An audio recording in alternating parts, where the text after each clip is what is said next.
우리가 이 땅의 삶을, 인생을 이렇게 살아가다 보면은 내가 걸어가야 하는 길이 어느 방향으로, 내가 걸어가야 하는 길이 무엇을 선택하면서 살아가야 하는지 잘 보이지가 않을 때가 있습니다. 우리가 기도하죠. 또 예배와 말씀을 붙들어서 주님 함께 동행하고자 그 힘든 마음이, 힘든 상황이 내 인생 가운데서 오게 되었을 때 우리가 노력합니다. 그런데 참 이상하게도 나는 내가 만난 이 문제를 하나님 안에서 믿음으로 풀어가려고 노력하는데 잘 되지 않을 때가 있어요. 더 나빠지는 것처럼 느껴질 때가 있습니다. 내 가정에는 여전히 답이 보이지 않아요. 자녀도 마찬가지입니다. 사업과 직장은 날이 가면 갈수록 점점 더 복잡해져 갑니다. 한숨만 나오죠. 이럴 때 사람들이 보여주는 일반적인 모습들이 몇 가지가 있는데, 먼저 걱정과 불안이라고 하는 겁니다. 세상은 우리가 살아갈 때 정말 편하게 살 수 있도록 정말 많이 변해오지 않았습니까?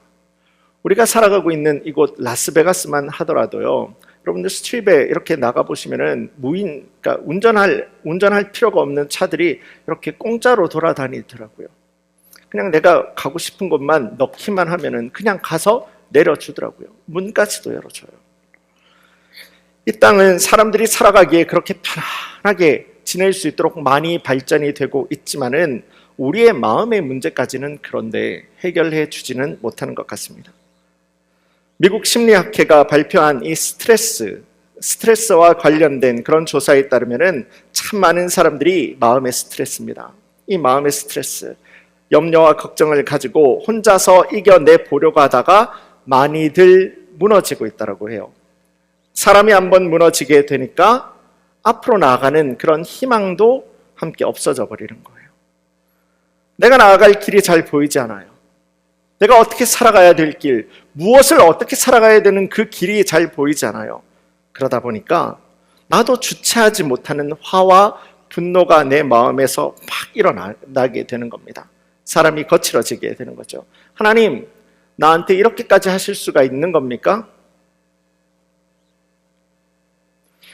내 신앙의 길, 그리고 우리가 걸어가는 이 인생길이 잘 보이지 않는다라고 하는 이 말은요, 단순하게 내가 만난 이 문제가 잘 풀리지 않는다라고 하는 말이 아닙니다.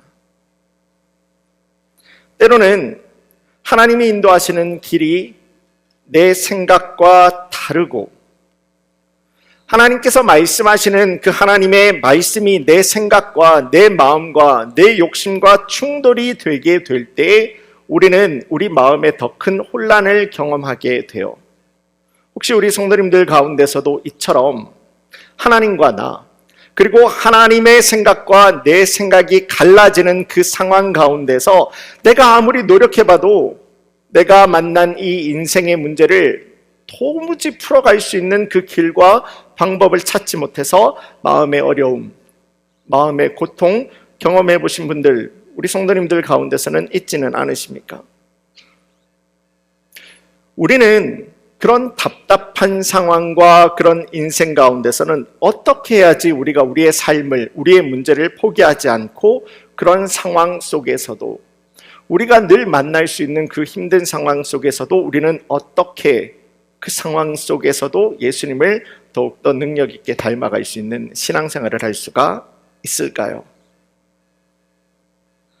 오늘 우리 성도님들과 함께 읽은 본문의 말씀입니다. 이 이사야서 6장에 나오는 이사야가 바로 그런 상황을 만나게 되었던 거예요. 내가 아무리 노력해도 안 되는 거예요. 안 풀리는 거예요. 그런 상황 가운데서 나에게 말씀하시는 하나님의 말씀을 받게 되었던 겁니다. 자, 이 이사야서 6장 말씀을 우리가 잘 이해하려면 1장부터 5장을 우리가 한번 보아야 합니다. 1장부터 5장까지 쭉 말씀을 보시면 먼저 이사야서 1장이에요. 1장에서 하나님은 남유다 백성들을 향해서 하나님께서 한탄을 하세요. 하나님께서 우리를 보면서 한탄하시는 거예요. 이사야서 1장 2절 말씀입니다. 제가 봅니다. 하늘이여 들으라, 땅이여 귀를 기울이라. 여호와께서 말씀하시기를 내가 자식을 양육하였거늘 그들이 나를 거역하였도다. 하나님은 이 남유다 이스라엘을 내 자녀와도 같이 사랑했고 보호하셨고 지금까지 이 남유다 이스라엘을 지키시고 인도해 오셨어요. 그런데 그런 이 유다 이스라엘의 마음이 하나님을 떠나게 됩니다. 겉으로는 제사 잘 드려요. 예배 잘 드려요. 종교적인 절기 단 한 번도 빠지지 않습니다. 잘 지켜요. 하지만 그들의 마음에는 하나님이 없습니다. 하나님을 무시해요. 하나님을 믿지도 않으면서 예배하는 척합니다. 하나님이 세우신 그 나라에 하나님의 말씀과 하나님의 방법에 순종하는 사람들이 없어요. 입술로는 하나님 이야기를 하죠. 하지만 그 삶에서는 내가 하나님을 존중하고 하나님을 섬기고 하나님을 의지하고 감사하는 그 인생의 모습이 보이지 않습니다. 하나님이 주인 되시고 하나님이 다스리시는 그 나라 가운데서 영적인 질서가 이 나라에서 무너졌습니다. 그렇게 영적인 질서가 이 유다 가운데서 무너지게 되니까 이스라엘 백성들은 남유다 백성들은 죄가 죄인 줄도 모르고 죄 가운데서 살아가는 거예요. 이 진짜 무서운 거예요. 우리 가운데서 영적인 질서가 무너졌는 거예요. 하나님의 말씀이 한번 딱 무너지니까 내가 살아가고 있는 이 삶이 죄 가운데서 살아가고 있는데 그게 죄인 줄도 모르는 거예요. 이게 얼마나 무서운 말인 줄 아십니까? 죄 지을 때 우리의 죄책감이 들잖아요. 이게 잘못됐다라는 것을 알잖아요. 그러니까 우리가 그 다음에 그와 똑같은 행동과 삶을 살지 않으려고 노력하는 거예요. 또 그럴 때도 있지만은 이게 죄책감이라는 거예요. 잘못된 것을 아니까 그렇게 살지 않으려고 하는 거예요. 그런데 이 이스라엘 백성들, 유다 백성들 가운데서는 죄가 죄인 줄도 모르고 죄 가운데서 살다 보니까 이 사람들 가운데서는 회개의 기회조차도 주어지지가 않는 겁니다. 정말 답이 없는 답답한 가운데서 살아가고 있었던 것이 이 당시 유다의 모습이었던 거예요. 그런 상황 가운데서 오늘 본문의 말씀이 시작되는 겁니다. 1절이죠. 우시야 왕이 죽던 해라고 합니다. 우시야 왕이 죽던 해. 우시야 왕은 이 남유다의 풍요, 번성을 상징하는 그런 왕이에요. 그런 기둥과도 같은 이 유다의 왕이 죽습니다. 그 말은 이 나라가 이제 영적으로도 사회적으로도 무언가 불안한 상황이 시작되게 되었다라고 하는 말씀인 거예요. 그때 이사야가 눈을 들어서 보니까 성전 저 높은 곳에 앉아 계신 그 보좌에 앉아 계신 하나님, 그 거룩하신 하나님을 이 우시야가 환상 중에 보았겠죠. 환상 가운데서 그 하나님을 보게 되었던 겁니다. 그리고 그 거룩하신 하나님 앞에 서 있는 그 하나님을 탁 보게 되는 순간에요. 그 거룩하신 하나님 앞에 서 있는 이 말로 형용할 수가 없어요. 표현할 수 없는 더러움, 죄됨, 연약한 내 모습, 내 스스로의 모습을 볼 수밖에 없었던 거예요. 5절입니다. 화로 다 나여 망하게 되었도다. 나는 입술이 부정한 백성 중에 거주하면서 만군의 여호와이신 왕을 배웠음이로다. 참으로 거룩하신 하나님을 인격적으로 만났어요. 인격적으로 만났다는 것은 여러분들 이렇게 이해하셔야 돼요. 그 하나님을 내가 참된 하나님으로 만난 거예요. 그게 인격적으로 만난 거예요. 하나님을 아는 게 아니라 이분이 하나님이시구나 깨닫게 되었던 거예요. 여기서 이제 이사야가 하나님을 만난 겁니다. 참으로 거룩하신 그 하나님을 내가 인격적으로 딱 만나게 되니까 내가 얼마나 죄되고 더럽고 연약하고 부족한 존재인지를 깨달아 버리게 되었던 거예요. 망하게 되었다라고 하잖아요. 죽게 되었습니다. 이에 천사 하나가 제단의 숯불을 가져다가 이사야의 입술을 대면서 7절과 같이 말씀하죠. 네 죄가 이제 사해졌느니라. 이사야의 더러운 죄를 하나님께서 전부 다 태워서 없애버렸습니다. 이게 은혜인 겁니다. 이사야의 노력이 아무것도 없었어요. 내가 죄 용서받겠다라고 이사야가 한 거 아무것도 없었어요. 그냥 하나님께서 하신 거예요. 용서해 주신 거예요. 이것이 전적인 하나님의 은혜라고 이야기를 하는 겁니다. 그 하나님의 은혜가 이사야를 회복하신 거예요. 그리고 8절에서 하나님 말씀합니다. 내가 나의 일을 위해서 누구를 보낼고 누가 우리를 위해서 갈고 하니. 이 질문을 들은 이사야가 대답합니다. 8절, 내가 여기 있나이다. 나를 보내소서. 자, 여기까지의 말씀을 보시면 정말 은혜로운 그런 이야기 아닙니까? 죄인이 용서받았어요. 죄인이 용서받았다고요. 그리고 그 용서받은 죄인이 하나님의 부르심 앞에 기쁨으로 응답하고 응답의 수준을 넘어서서 내 삶을 헌신하잖아요. 누가 나를 위해서 갈고 제가 가겠습니다. 헌신하잖아요. 그런데 정말 놀라운 사실은요, 여러분들 지금부터 조금 더 집중해 주시면 좋겠습니다. 지금부터요. 지금까지는 쭉 이렇게 이야기를 펼쳤어요. 자, 진짜 무서운 이야기가 지금부터 시작이 돼요.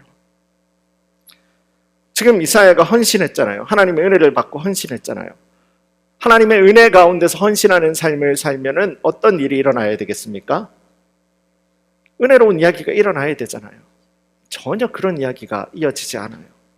하나님 9절에서 이사야에게 이렇게 말씀합니다. 자, 그렇다면 네가 이제 간다고 했으니까 네가 유다 백성에게 가서 이르기를 너희가 듣기는 들어도 깨닫지 못할 것이요 보기는 보아도 알지 못하리라. 하나님 전적인 은혜로 하나님을 인격적으로 만났어요. 그래서 주님 앞에서 내가 회개할 때에 죄 용서 받았습니다. 그리고 하나님을 향해서 내 삶을 드리는, 내 삶을 헌신하는 놀라운 헌신까지도 해요. 그런데 더 놀라운 사실이 뭔지 아십니까? 이사야가 진실되게 하나님을 만나고 회개를 했고 하나님 부르시는 하나님의 음성 가운데서 헌신했다고 해서, 다른 말로 표현해 볼까요? 내가 만난 내 인생의 문제 앞에서 그 문제를 내가 잘 풀어가기 위해서 내가 최선을 다했다고 해서 하나님께서 이 남유다를 심판하는 일을 멈추지 않았다라는 거예요. 내가 하나님을 만났잖아요. 하나님을 경험했잖아요. 그래서 내 삶을 드렸잖아요. 그러면 뭔가 특별한 일이 일어나야 되는 것 아닙니까? 아무 일도 일어나지 않아요. 하나님은 그대로 유다를 멸망시켜 버리시겠다라는 말씀을 합니다. 하나님 무서운 말씀은 분명해지죠. 네가 가서 어떤 말씀을 전해봐. 전하라고 시켰으면서, 가서 전하라고 했잖아요. 시켰으면서 가서 전해봐. 그 백성은 깨닫지 못할 거야. 결국은 유다는 멸망당하고 그들은 저 먼 나라의 포로로 잡혀가게 될 거야. 하나님을 인격적으로 만나고 회개하고 용서를 받았고 헌신, 순종했어요. 그런데 내가 놓여 있는 이 상황은 아무것도 바뀌지 않아요. 나는 노력하는데 문제는 더 복잡해집니다. 어려워져 가요. 이 복잡한 문제를 풀 수 있는 방법과 길도 잘 보이지도 않아요. 그 순간 우리는 어떻게 해야 하겠습니까? 어떻게 하는 것이 그 숨막히는 답답한 인생길에서도 끝끝내 우리는 하나님의 도우심과 하나님의 인도하심 가운데서 능력 있는 그리스도인으로서 성도의 삶을 살아갈 수가 있겠습니까?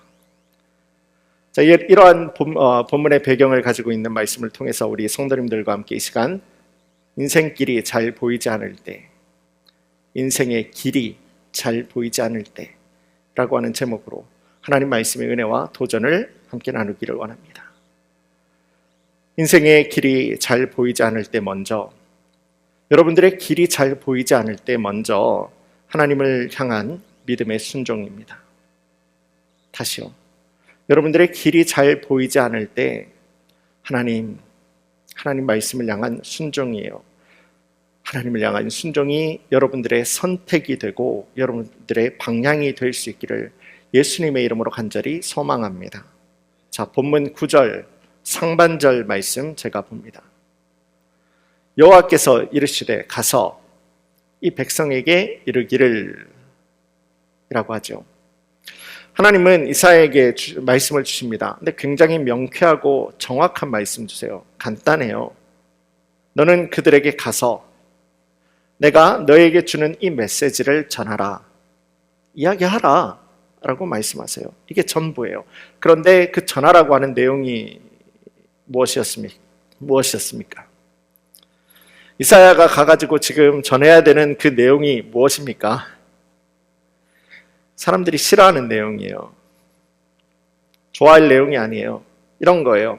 너희들은 들어도 깨닫지도 못할 것이고 보아도 알지 못하리라. 남유다는 반드시 멸망당할 것이고 너희는 먼 나라의 포로로 잡혀가게 되리라. 이게 아무리 하나님 말씀이 되었다라고 하더라도 누가 이런 이야기 좋아하겠습니까? 그리고 이런 이야기를 전해야 되는 이사야의 발걸음은 어땠겠습니까? 이사야의 마음은 어땠겠습니까?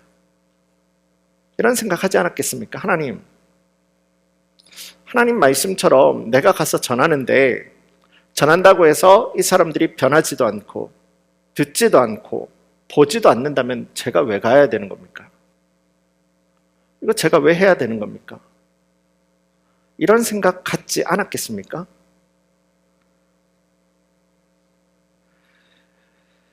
이 땅을 살아가는 우리들은요, 보통 하나님 앞에서도 그래요. 내 인생의 순종이라고 하는 거 있잖아요. 내 인생의 순종이라고 하는 것을 보통 사람들은 결과 있잖아요. 결과.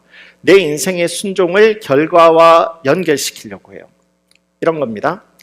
내가 순종하면 내 앞에 놓여있는 이 문제도 무언가 좀 더 가벼워지고 내가 순종하면은 이 문제가 해결이 될 것을 기대합니다.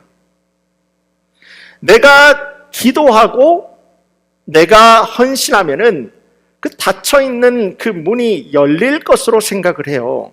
물론 맞아요. 하나님께서는 기도하는 사람의 그 음성을 듣고 하나님께서 하나님의 방법대로 인도해 주시는 거 맞아요. 틀린 것은 아닙니다. 하지만 여기에서 우리가 더 중요하게 생각을 하고 붙들어야 되는 아주 중요한 사실이 한 가지가 있는데요. 성경이 말하는 순종 있잖아요. 우리가 생각하는 순종 말고 성경이 말하는 순종. 성경이 말하는 순종이다라고 하는 것은 내가 원하는 결과를 얻어내기 위한 방법이 아니라는 거예요. 성경 그 어느 곳에서도 그렇게 너희에게 이거를 내가 줄 테니까 순종해. 하나님 조건적으로 말씀하신 그 기록이 단 한 군데도 없어요. 성경이 말하는 순종은요, 이거예요. 네가 정말 나를 하나님으로 생각을 하고 있느냐? 이거예요. 성경이 말하는 순종은요, 하나님의 하나님 되심을 인정하는 거예요. 성경이 말하는 순종은요, 그분의 주인 되심 앞에서, 그분의 결정하심 앞에서 겸손한 거예요. 자, 거기서 끝나는 거예요. 그게 순종이에요. 그래서 나에게 무엇을 주실까요가 아니라 성경이 말하는 순종은요, 그분의 하나님 되심, 그분의 주인 되심, 그분의 결정하심, 끝! 피리엇! 끝나는 거예요. 그게 순종이에요. 내 순종과 결과를 연결시키지 않는 것이 성경적인 순종이에요. 그 길에 답이 보이고 그 길에 결과가 있고 내 생각과 내 기대에 잘 맞아 떨어지기 때문에 우리가 순종하는 것이 아니라 그 길이 하나님의 말씀이기 때문에, 그 길이 하나님이 인도하시는 길이기 때문에 순종하는 거예요. 성경적인 순종이에요. 하나님 우리에게 말씀하시는 순종이라는 겁니다. 이사야는 자신을 바로 그 순종의 자리에 부르시는 하나님 앞에, 왜요? 가도 아무것도 안 변한다면서요. 가도 아무 일도 있지 않다면서요. 왜 내가 가야 해요? 질문하지 않습니다. 주님, 내가 여기 있습니다. 나를 보내소서. 나를 사용하소서. 이게 바로 하나님을 인격적으로 만난, 하나님을 진짜로 만난 사람의 믿음이에요. 이사야에게는 그 길이, 그러니까 내가 전해야 되는 이 메시지와 이 대상이 누구인지가 중요했던 것이 아니에요. 이사야는 지금 가서 이 사람들에게 멸망의 이야기를 전해야 되잖아요. 근데 그게 중요한 거 아니라고요. 이사야에게 진짜 중요한 것은 나한테 그 길을 가라, 그 일을 하라 하시는 하나님이 중요했던 거예요. 내 죄를 용서하시기 위해서 십자가에 하나밖에 없는 아들을, 예수를 죽이면서까지 나를 사랑해 주셨어요. 나를 살리셨어요. 그 하나님께서 사망의 음침한 골짜기에 있는 우리에게, 여러분들에게 사망의 음침한 골짜기로 여러분들을 이렇게 인도해 가시겠습니까? 혼자 보내시겠습니까? 우리가 오늘도 걸어가고 있는 이 신앙의 길 있잖아요. 여러분들도 오늘도 하고 있는 이 신앙생활, 이 신앙의 길이 때로는 위험해 보이는 이유는요, 우리가 걸어가고 있는 이 신앙의 길이 잘 보이지 않기 때문에, 내가 신앙생활을 하는데, 내가 교회 생활을 하고 목장 모임을 하고 또 내가 말씀을 읽는데 내가 걸어가고 있는 이 길이 맞는 것인가 틀린 것인가, 그게 잘 보이지 않아서 위험한 것이 아니에요. 그래서 신앙생활이 위험한 게 아니에요. 신앙생활에서 진짜 위험한 순간은요, 내가 이 길이 내 눈에 잘 보이지 않는다고 해서, 그리고 이 길이 별로 내 마음에 잘 들지 않는다고 해서 내가 하나님과 하나님의 말씀을 놓아버리는 거예요. 그게 신앙생활의 진짜 무서운 겁니다. 이런 겁니다. 용서하라, 정직하라, 사랑하라, 낙심치 말고 기도하라, 그리고 너의 모든 목숨을 다하여서 주님을 사랑하고 예배의 목숨을 걸어라. 이미 우리에게 주신 하나님의 정확하고 분명하고 확실한 믿음의 길이 있잖아요. 여러분들, 제가 지금 말씀드린 거 모르시는 분이 있습니까? 성경에서 하나님께서 우리에게 보여주신 하나님의 길이다라고 하는 것을 모르시는 분이 있으세요? 용서하라, 정직하라, 사랑하라, 기도하라, 예배하라. 이거 모르시는 분이 있으십니까? 우리 이미 다 알고 있어요. 그럼에도 불구하고 하나님 말씀하시는 그 믿음의 길이 별로 내 마음에 불편한 겁니다. 만족이 되지 않는 거예요. 싫은 거예요. 그래서 이 길이 하나님과 하나님의 말씀의 길인 것을 너무나도 잘 알면서 안 하는 거예요. 놔버리는 거죠. 그렇게 하나님의 길을 분명히 알고 있으면서도 순종하지 않았기 때문에 더 복잡하고 더 어려운 신앙생활의 경험을 우리 성도님들 해보신 분들, 여러분들 가운데서는 있지 않으십니까? 신앙생활은 단순하게 이야기를 하면 그래, 이거예요. 그분이 왕인 거예요. 그게 신앙생활이에요. 왕 앞에서 우리가 예배하는 거예요. 왕 앞에서 내가 살아가는 거예요. 그게 신앙생활이에요.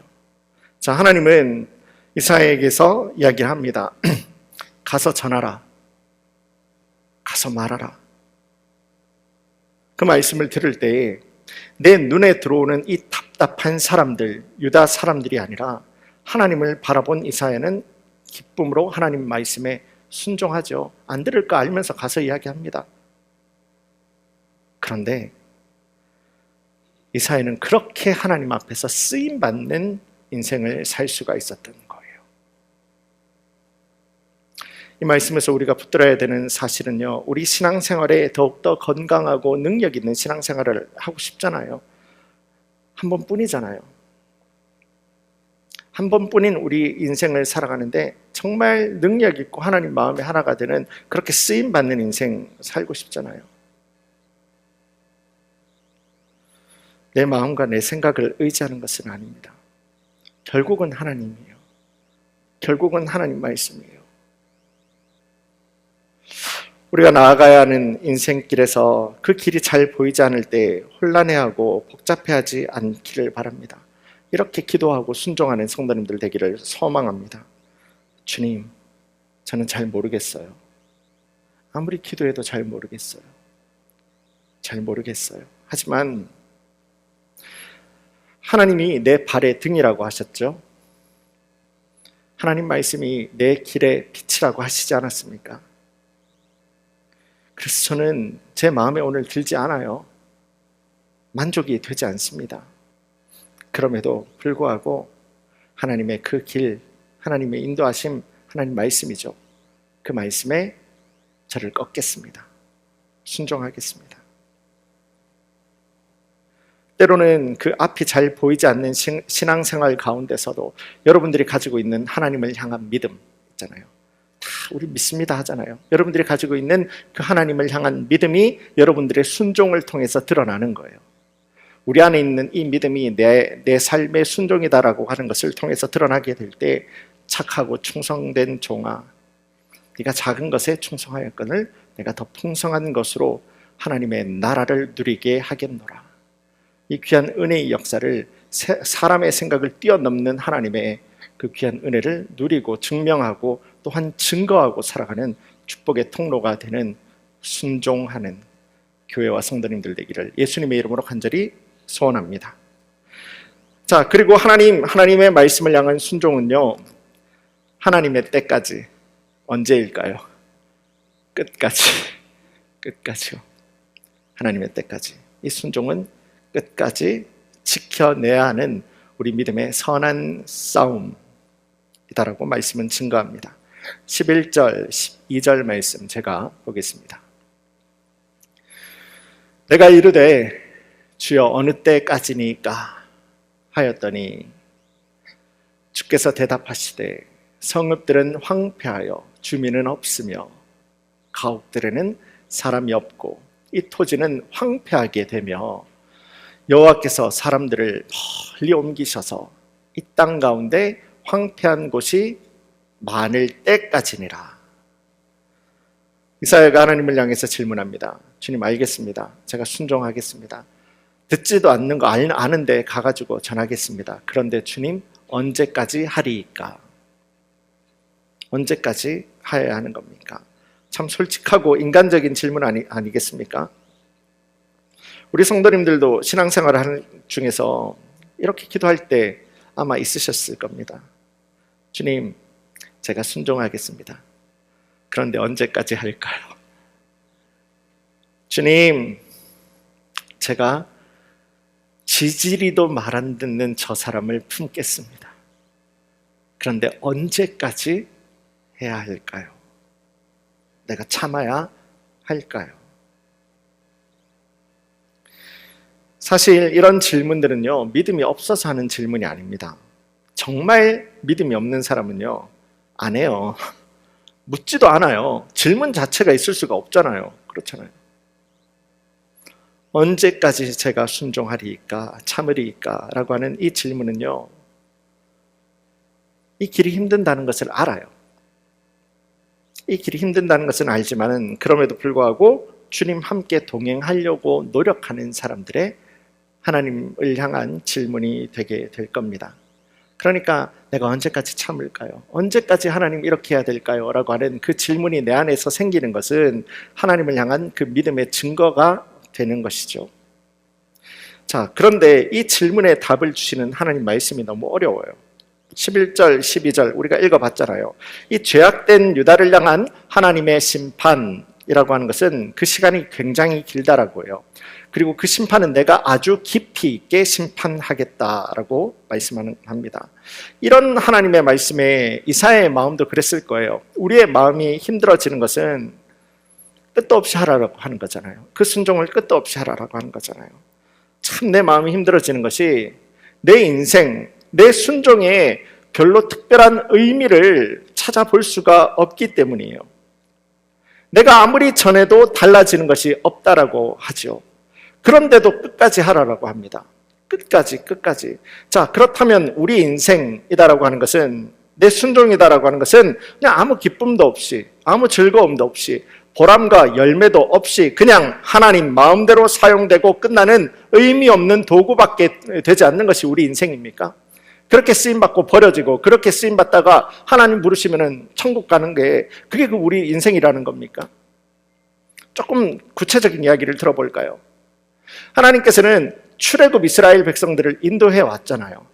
그래서 출애굽 이스라엘 백성들 1세대들 있잖아요. 20세 이상 된 사람들, 출애굽할 때 20세 이상 된 그 출애굽 1세대들은 가나안에 한 명도 들어갔죠. 한 명도 하면 또 실수네요. 몇 사람 들어갔습니다. 그 사람들만 빼놓고요. 대부분이 못 들어갔어요. 그렇다면 이 1세대 이스라엘 출애굽 이스라엘 백성들은 2세대 이스라엘 백성들을 가나안에 집어넣어 주기 위해서 무슨 컨베이어 벨트입니까? 그렇게 그냥 사용되고 버려지는 존재입니까? 여러분들은 어떻게 보십니까? 변하는 게 없어요. 근데 끝까지 하래요. 그러면 하나님은 나는 그런 내 인생은 한번 사용되고 버려지는 인생이겠습니까? 아니라는 건 너무도 잘 아시죠? 아니죠.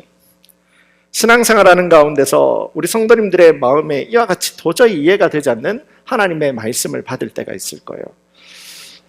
참 답답한 이해가 되지 않는 하나님의 말씀을 여러분들이 이렇게 딱 접하게 될 때 그 질문 가운데서 고민하는 것이 아니라 그 질문, 그런 내 상황 가운데서 이해가 되지 않는 질문이 딱 생기게 되면 가장 먼저 예수님과 복음을 떠올리시면 그 문제가 굉장히 해결되기 쉬워져요. 하나님은 우리를 의미 없는 도구로 만드신 적 단 한 번도 없어요. 하나님은 하나님의 자녀로 우리를 만드셨고 용서해 주셨고 우리를 불러주셨어요. 지금도 우리 안에 성령 하나님께서, 성령으로 하나님께서는 우리하고 함께 하시면서 우리를 예수님의 형상으로, 예수님의 모습으로 지금도 하나님께서는 만들어 가고 있고 우리를 회복해 가고 계세요. 자, 우리를 지금도 회복해 간다라고 하는 이 말은 곧 신앙생활의 목적이 내 답답한 문제가 지금 이 순간에 해결해 주는 거, 그게 신앙생활의 목적이 아니라는 거예요. 참된 목적이 아니라는 거예요. 신앙생활을 하게 되면은 내 모든 인생의 문제가 딱 요 순간에 해결이 돼야 되고 내가 기도하는 순간 요 순간에 응답받아야 되고 이런 것들이 아니라고 하는 거예요. 지금도 여러분들을 예수님을 닮은 형상과 모습으로 끊임없이 회복해 가신다라고 하는 하나님의 이 말씀은요, 그 신앙생활의 더 깊은 목적은요, 지금도 여러분들을 예수님을 닮아가는, 지금도 여러분들을 성숙케 하는, 지금도 예수님 앞에서 여러분들을 그리스도인의 장성한 분량으로 충만한 곳까지 자라나게 하시는 하나님의 목적이 바로 신앙생활의 참된 목적이다라고 하는 겁니다. 그러니까 한 사람의 믿음의 모습, 신앙의 성숙함이라고 하는 것은 그 사람이 좋을 때 볼 수 있는 것이 아니에요. 뭐 좋을 때도 볼 수가 있겠죠. 그게 아니라 그 사람의 신앙의 성숙함, 그 사람의 믿음이다라고 하는 것은 오히려 상황이 좋지 않을 때 그 사람의 믿음이 보여요. 더 어려워질 때 그 사람의 믿음의 성숙함은 더욱더 분명하게 드러나게 돼요. 내 마음대로 안 돼요. 내 뜻대로 되지 않는데 하나님을 신뢰하는 거예요. 내 감정이 막 흔들려요. 그런데 내 마음대로 안 해요. 하나님의 말씀을 붙들어요. 내 기도가 응답이 되지 않아요. 그래도 끝까지 예배의 자리를 지키는 거예요. 끝까지. 이런 것들이 우리 안에 무너진 하나님의 형상을 오늘도 회복해 가는, 오늘도 성숙하게 만드는 믿음의 선한 싸움이 되는 겁니다. 언제까지 한다고요? 하나님은 끝까지 한대요. 하나님은 끝까지. 하나님의 때까지, 주님 다시 오시는 날까지 그 믿음의 길을 가는 거예요. 그래서 우리도 하나님께서 나에게 주신 말씀이 있습니까? 내가 이해가 되지 않는 상황 가운데서도 나하고 충돌이 되는, 내 마음과 내 생각이 충돌이 되는 하나님의 그런 일들이 벌어지게 되십니까? 그래도 하나님을 붙드는 거예요. 순종하는 거예요. 말씀 앞에 순종하고 끝까지 가는 거예요. 건강한 믿음, 건강한 신앙생활이라고 하는 것은요, 그래서 내가 순간의 기쁨을 누리려고 하나님 그렇게 하실 때도 있습니다. 응답하실 때도 있어요. 제가 어렸을 때 공부 좀 잘했어요. 진짜 잘했어요. 왜 안 믿으세요? 왜 비웃으시는 겁니까? 진짜 잘했어요. 어렸을 때는 다 잘했잖아요. 아는 자를. 제가 5학년 때 좀 놀았습니다. 근데 한국은 요즘에는 이제 옛날에 통지표라고 아시죠? 통지표, 수음이한가, A, B, C, D, E. 그때까지는 제 인생에 B를 받아본 적이 없어요. 근데 예상이 돼요. 이번에 박살 나겠다. 제가 일주일 동안 자기 전에 무릎 꿇고 기도했어요. 그 5학년짜리가 하나님, 이번에 우를 4개만 주셔야 됩니다. 아니면 저는 뭐 죽습니다. 기도를 했어요. 하나님 들어주시더라고요. 딱 4개, 3개 주시면 더 좋은데 딱 4개만 주시더라고요. 그래서 이렇게 넘어간 적이 있는데, 맞아요. 우리가 기도하면 하나님께서 우리가 원하는 때 응답하세요. 그런데 우리가 그 정도의 신앙생활 말고요, 정말 성숙한 신앙생활, 성숙한 믿음생활, 순간의 기쁨에서 오는 그 기쁨을 누리고 살아가는 것이 아니라 우리가 끊임없이 내 삶을 지금도 성숙해 가는 그 길에 서기를 기뻐하시는 하나님의 인도하심 가운데서 나도 서서 주님을 닮아가는 거예요. 그래서 성숙한 믿음은 오래 견디는 순종하고 연결이 될 수밖에 없는 거예요. 성숙한 신앙생활, 오래 견딜 줄 아는 순종. 말씀 정리하겠습니다. 이 땅을 살아가는 우리 인생에도 내가 나아가야 되는 그 길, 신앙의 길이 잘 보이지 않을 때가 있습니다. 아무리 노력해도 나를 둘러싸고 있는 이 상황과 관계, 점점 더 복잡해져요. 점점 더 어려워질 때가 있어요. 그 동일한 어려움 가운데서 하나님을 인격적으로 만났던 선지자 이사야입니다. 이사야가 붙들었던 것은 순종이었습니다. 하나님 앞에서 나를 꺾어요. 교만하고 이기적인 나를 꺾어요. 내가 이해가 되지 않아도 꺾어요. 하나님과 하나님의 말씀을 탁 붙들었던 겁니다. 순종이에요. 그런데 정말 놀라운 사실 뭔지 아십니까? 하나님은요, 그 무서운 하나님의 심판, 남유다 이제 예루살렘부터 시작해서 남유다가 없어져 버려요. 이스라엘 백성들은 전부 다 바벨론 포로로 끌려가죠. 그 무서운 심판 가운데서도 하나님은 자기 백성들을 완전히 버리지 않으셨어요. 은혜로 남는 자들을 하나님께서는 두셨죠. 그리고 그 은혜로 남겨진 사람들을 다시 순종의 자리로 불러서 순종했던 사람들을 은혜의 자리로 남기신 겁니다. 그 순종했던 사람들을 다시 순종의 자리로 불러서 하나님 구원의 역사를 계속해서 이끌어 가신 하나님의 그 은혜를 누리게 하시는 축복의 도구로 사용하신 겁니다. 그러므로 여러분들 어느 상황과 조건, 환난 가운데 있어도 좌절하지 마세요. 낙심하지 마세요. 답답해하지 마세요. 주님을 끝까지 붙드는 겁니다. 주님을 다 끝까지 붙들어서 순종하면서 주님 동행하는 거예요. 십자가에서 순종해서 참 생명의 은혜를 우리에게 허락하신 예수님의 은혜가 있잖아요. 그 순종의 은혜가 있잖아요. 그 예수님 안에서 우리도 믿음의 순종의 길을 기쁨으로 오늘도 걸어가는 겁니다. 바로 그때, 순종할 때 하나님께서 우리 성도님들, 우리 교회, 또 여러분들의 기도의 제목, 여러분들의 가정을 탁 붙들어서 그 남유다가 멸망당한다라고 하더라도 남겨진 그 거룩한 씨앗을 가지고 하나님 역사하셨잖아요. 오늘도 마찬가지입니다. 참 힘든 상황 가운데 계시겠지만은 그럼에도 불구하고 하나님 말씀을 꼭 붙들어서 순종하는 우리 성도님들을 붙드셔서 하나님의 그 구원의 이야기를 이어가는 데 능력 있게 사용하시는 축복된 우리 모든 교회와 성도님들과 여러분들의 기도의 제목이 되기를 예수님의 이름으로 간절히 축원합니다.